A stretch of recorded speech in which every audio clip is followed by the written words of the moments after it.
ফিরে এলাম বিরতির পর। শনিবার জম্মু ও কাশ্মীরের অনন্তনাগ জেলায় ঝর্ণা সংস্কারের কাজ চলছিল।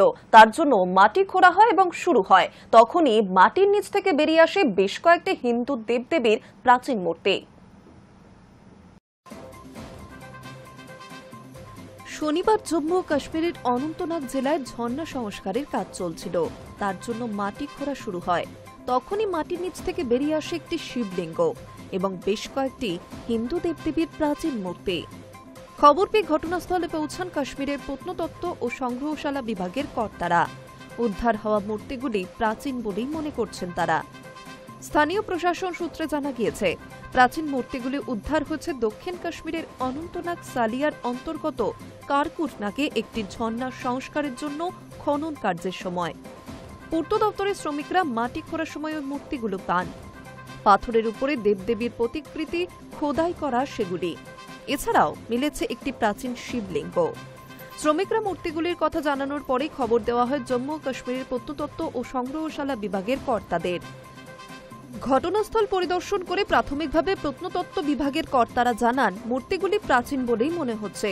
তবে এই বিষয়ে নিশ্চিত হতে সঠিক বয়স এবং ইতিহাস জানতে সেগুলিকে শ্রীনগরের পরীক্ষাগারে পাঠানো হবে। এরপর মূর্তিগুলির গুরুত্ব যাচাই করে সেগুলিকে এসপিএস জাদুঘরে স্থানান্তরিত করা হতে পারে। সেখানে মূর্তিগুলির ইতিহাস নিয়ে আরও গবেষণা চলবে বলেও জানা গিয়েছে। স্থানীয় কাশ্মীরি পণ্ডিত জানান, প্রাচীনকালে এই এলাকায় কারকুটা রাজবংশের রাজত্ব ছিল। তিনি বলেন, এই অঞ্চলে কারকুটা রাজবংশের প্রভাবও ছিল। সম্ভবত এখানে কোনো মন্দির ছিল অথবা কেউ সংরক্ষণের জন্য মূর্তিগুলিকে এখানে রেখেছিলেন। স্থানীয় ব্যক্তি সরকারের কাছে আবেদন করেছেন, এখানে যেন নতুন করে একটি মন্দির করে তোলা হয়, যেখানে রাখা হবে উদ্ধার হওয়া শিবলিঙ্গটি। High news network.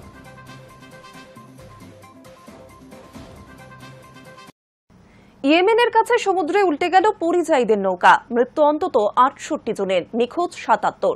কোথা থেকে কোথায় যাচ্ছিলেন? রবিবার ১৫৪ জন পরিযায়ীকে নিয়ে ইয়েমেনের দিকে যাচ্ছিল নৌকাটি। সে দেশের আবিয়ান প্রদেশের কাছে এডেন উপসাগরে উল্টে যায় নৌকাটি। সেই সময় নৌকায় ছিলেন ১৫৪ জন।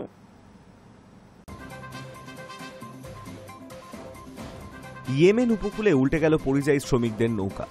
এই ঘটনায় অন্তত ৬৮ জনের মৃত্যুর খবর পাওয়া গিয়েছে। নিখোঁজ ৭৪ জন। জীবিত অবস্থায় উদ্ধার করা গিয়েছে কেবল ১২ জনকে।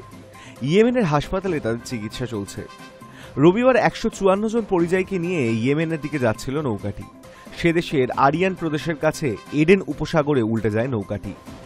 সেই সময় নৌকায় ছিলেন ১৫৪ জন। তাদের প্রত্যেকেই ইথিওপিয়ার বাসিন্দা। নৌকা উল্টে যাওয়ার পরেই এডেন উপসাগরে তল্লাশি অভিযান শুরু হয়। আরিয়ান প্রদেশের পরিযায়ী শ্রমিকদের আন্তর্জাতিক সংগঠন ইন্টারন্যাশনাল অর্গানাইজেশন মাইগ্রেশন সংবাদ সংস্থা এপিকে জানিয়েছে, ইয়েমেনের খানফার জেলার সমুদ্র উপকূলে ৫৪ জনের দেহ ভেসে এসেছে। কিন্তু কেন ইথিওপিয়া থেকে ইয়েমেনে যাচ্ছিলেন ওই পরিযায়ী শ্রমিকরা? প্রাথমিকভাবে জানা গিয়েছে, বেশি রোজগারের আশায় বহু বছর ধরেই পূর্ব আফ্রিকা এবং আফ্রিকা মহাদেশের পূর্ব দিকের আফ্রিকা উপদ্বীপ থেকে বহু মানুষ জলপথে ইয়েমেনে পৌঁছন। সেখান থেকে অবৈধ উপায়ে জলপথে তারা পশ্চিম এশিয়ার দেশগুলিতে ঢোকার চেষ্টা করেন। আইওএম এর পরিসংখ্যান বলছে ২০২৪ সালে ৬০,০০০ পরিযায়ী ইয়েমেনে ঢুকেছেন। ২০২৩ সালে অবশ্য সংখ্যাটা আরও বেশি ছিল ৯৭,২০০ জন। বহু সময় এই শ্রমিকরা অন্য দেশে ঢোকার জন্য অসাধু লোকের খপ্পরে পড়েন। মোটা টাকার বিনিময়ে সস্তার নৌকোয় গাদাগাদি করে নিয়ে যাওয়া হয় শ্রমিকদেরকে। আর সেই কারণেই বারবার ঘটে দুর্ঘটনা। চলতি বছরের মার্চ মাসে ইয়েমেনের কাছেই পরিযায়ীদের ৪টি নৌকা উল্টে ২ জনের মৃত্যু হয়। খোঁজ পাওয়া যায়নি ১৮৬ জনের। Hi news network.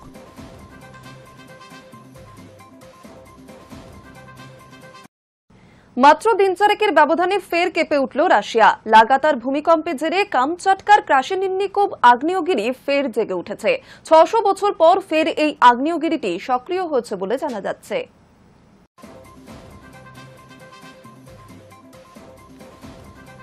মাত্র দিন চারেকের ব্যবধানে ফের কেঁপে উঠল রাশিয়া। রাশিয়ার কুরিল দ্বীপ সংলগ্ন এলাকায় রিক্টার স্কেলে ৭ মাত্রায় কম্পন অনুভূত হয়। তবে বড় মাপের কম্পন হলেও ওই অঞ্চলে এখনও সুনামি সতর্কতা জারি হয়নি। উল্লেখ্য, লাগাতার ভূমিকম্পের জেরে কামচাটকার ক্রাসেনিন্নিকোভ আগ্নেয়গিরি ফের জেগে উঠেছে। ৬০০ বছর পর ফের এই আগ্নেয়গিরিটি সক্রিয় হয়েছে। গত বুধবার সকালে ৮.৮ মাত্রার বিরাট কম্পনে কেঁপে ওঠে রাশিয়া। ভূমিকম্পের উৎপত্তিস্থল রাশিয়ার পূর্ব ক্ষেত্র কামচাটকা পেনিনসুলা।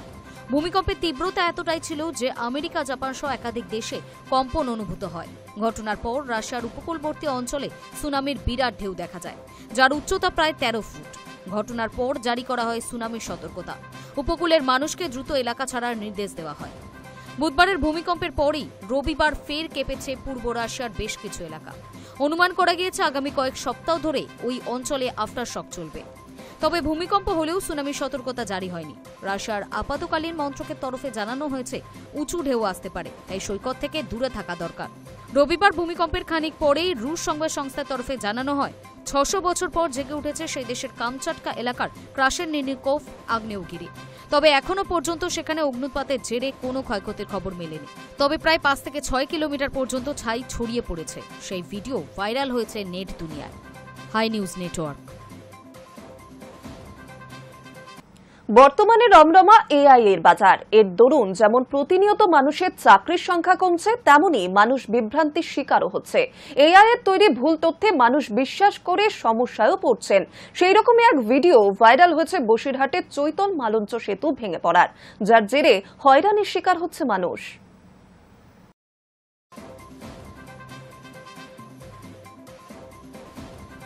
দিন কয়েক আগে এআই এর কারণে বারাসাত কদম্বগাছের মাদ্রাসায় ঢুকে পড়েছিল তিনটি রয়্যাল বেঙ্গল টাইগার। বানানো ওই ভিডিও নিয়ে শোরগোল পড়তেই ভিডিওটি মুছে দেন ওই শিক্ষক। তাকে শিক্ষা দফতরের পক্ষ থেকে শোকজ করা হয়। সেই ঘটনার রেশ কাটতে না কাটতেই এবার ভেঙে পড়ল সুন্দরবনের চৈতল মালঞ্চ ব্রিজ। সেতু ভেঙে পড়ার এআই ভিডিও রবিবার সকাল থেকেই সোশ্যাল মিডিয়ায় ভাইরাল হতেই তীব্র চাঞ্চল্য ছড়িয়ে পড়ে। প্রথমে অনেকেই বুঝতে পারেনি যে ভিডিওটি আর্টিফিশিয়াল ইন্টেলিজেন্স প্রযুক্তি ব্যবহার করে তৈরি করা হয়েছে। পরে জানা যায় ভিডিওটি ভুয়ো। এরপরই ভিডিও প্রস্তুতকারকের বিরুদ্ধে ক্ষোভ উগরে দেন নেটিজেনরা। 8 সেকেন্ডের ওই ভিডিওতে দেখা যাচ্ছে বসিরহাটের মিনাখা ব্লকের বিদ্যাধরী নদীর ওপরে থাকা চৈতল মালঞ্চ ব্রিজ হুড়মুড়িয়ে ভেঙে পড়ছে নদীর জলে। ভিডিওতে লোকজনকে দাঁড়িয়ে দাঁড়িয়ে ওই ভয়াবহ দৃশ্য দেখতেও দেখা যাচ্ছে। মুহূর্তেই ভাইরাল হয়ে যায় সেই দৃশ্য। ব্রিজ ভেঙে পড়ার ভিডিও পরপর শেয়ার হতে শুরু করে, কিন্তু কিছুক্ষণের মধ্যেই জানা যায় বাস্তব ছবি একেবারেই আলাদা। দেখা যায় চৈতল মালঞ্চ ব্রিজ এখনো অটুট এবং স্বাভাবিক। আসলে যা দেখা যাচ্ছে তা পুরোপুরি কৃত্রিম বুদ্ধিমত্তা বা এআই এর কারসাজি। প্রযুক্তির ছোঁয়ায় তৈরি করা হয়েছে একটি নিখুঁত ভুয়ো দৃশ্য, যা দেখে মুহূর্তেই বিভ্রান্ত হয়ে পড়ছেন মানুষজন। ভিডিওর ওপরে লেখা ছিল, এইমাত্র ভেঙে পড়ল মালঞ্চ ব্রিজ, আর এতেই বিভ্রান্তি শুরু হয়। বিভিন্ন প্রান্ত থেকে মানুষ ফোন করে খোঁজ খবর নিতে থাকেন। কেউ কেউ তাড়াহুড়ো করে ব্রিজের কাছে ছুটে আসেন বাস্তব পরিস্থিতি দেখতে। ব্রিজ আদৌ ভেঙে পড়েনি জানতে পেরে ক্ষোভে ফেটে পড়েন মানুষজন। স্থানীয়দের অভিযোগ, এই ধরনের মিথ্যে ভিডিও বানিয়ে সোশ্যাল মিডিয়ায় ছড়িয়ে মানুষের মনে অকারণে আতঙ্কের সৃষ্টি করা খুবই দুঃখজনক এবং দায়িত্বজ্ঞানহীন কাজ। তারা চান প্রশাসন যেন এমন কাজের বিরুদ্ধে অবিলম্বে কড়া পদক্ষেপ নেন। Hi news network.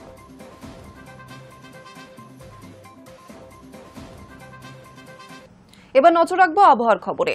বিরাম নেই বৃষ্টির, অনবরত ভিজে চলেছে কলকাতা এবং শহরতলি। ঘূর্ণাবর্ত এবং মৌসুমী অক্ষরেখার কারণেই এই পরিস্থিতি বলে জানিয়েছে আলিপুর আবহাওয়া দফতর। তবে এখন ঘূর্ণাবর্ত কিছুটা উত্তরে সরেছে, ফলে দুর্যোগের আশঙ্কা উত্তরবঙ্গে।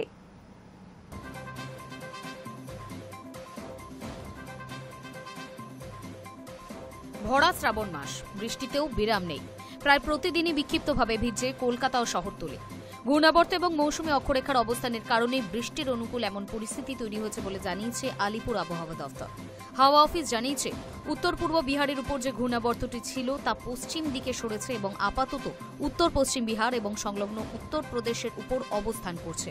সমুদ্র পৃষ্ঠ থেকে তার উচ্চতা 4.5 কিলোমিটার। এছাড়া মৌসুমী অক্ষরেখা অমৃতসর, চণ্ডীগড়, লখনৌ হয়ে পশ্চিমবঙ্গের বাঁকুড়া, ক্যানিং ছুঁয়ে উত্তর পূর্ব বঙ্গোপসাগর পর্যন্ত বিস্তৃত রয়েছে। এর ফলেই সমুদ্রের দিক থেকে প্রচুর পরিমাণে জলীয় বাষ্প ঢুকছে।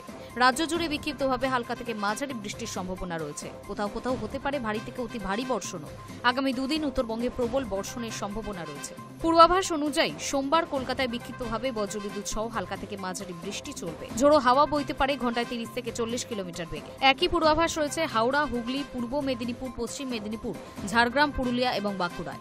এছাড়া উত্তর 24 পরগনা, দক্ষিণ 24 পরগনা, পূর্ব বর্ধমান, পশ্চিম বর্ধমান, বীরভূম, মুর্শিদাবাদ এবং নদিয়ায় সোমবারের পাশাপাশি মঙ্গলবারও বজ্রবিদ্যুৎ সহ বৃষ্টির সতর্কতা জারি করা হয়েছে। বৃহস্পতিবার ভারী বৃষ্টি হতে পারে 2 24 পরগনা, পশ্চিম মেদিনীপুর এবং নদিয়া। দক্ষিণে বৃষ্টির দাপট তেমন না থাকলেও দুর্যোগের আশঙ্কা রয়েছে উত্তরবঙ্গে।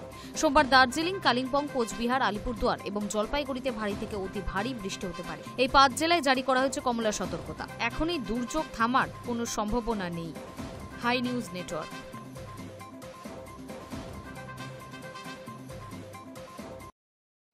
নিউজ টুডে এখন এই পর্যন্তই। পরবর্তী অন্যান্য খবরের জন্য নজর রাখুন হাই নিউজে। নির্ভীক, নিরপেক্ষ।